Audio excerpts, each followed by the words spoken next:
La détection d'interférences est un outil important pour détecter les erreurs de conception dans les assemblages qui n'ont pas de pièces mobiles. Toutefois, si votre assemblage a des pièces mobiles, la détection de collision est l'outil qui vous aidera à vous assurer que votre mécanisme est exempt de défauts de conception.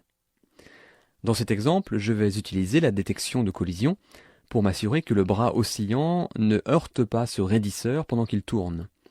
Si je clique sur l'outil déplacer le composant, je peux faire tourner le bras, mais si vous regardez de plus près par ici dans le Property Manager, vous verrez que la détection de collision est l'une des options disponibles quand j'utilise l'outil déplacer le composant. Avant d'activer la détection de collision, remarquez que le bras est libre de se balancer. Et il est difficile de dire s'il y a un problème avec le raidisseur. Quand la détection de collision est activée, plusieurs autres options deviennent disponibles. La première option permet de spécifier si je souhaite analyser tous les composants de l'assemblage, ou alors en sélectionner seulement quelques-uns.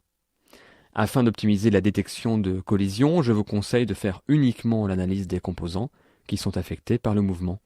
Ici par exemple, il est évident que la plaque de base ne sera pas affectée par le bras, donc je peux me concentrer seulement sur le bras et le support.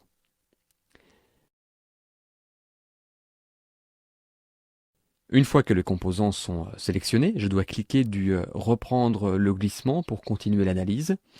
Pendant que j'ai fait tourner le bras, si des collisions ont lieu, cette case me permet de choisir si je souhaite que le bras s'arrête quand il entre en collision, ou si je veux qu'il continue à traverser la pièce. Dans tous les cas, une collision éventuelle sera évidente à cause des réglages ci-dessous.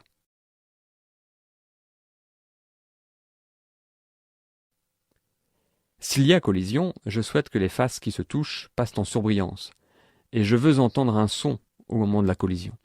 Maintenant, je suis prêt à faire tourner le bras. Quand je passe sur le raidisseur, vous voyez clairement les faces passer en surbrillance.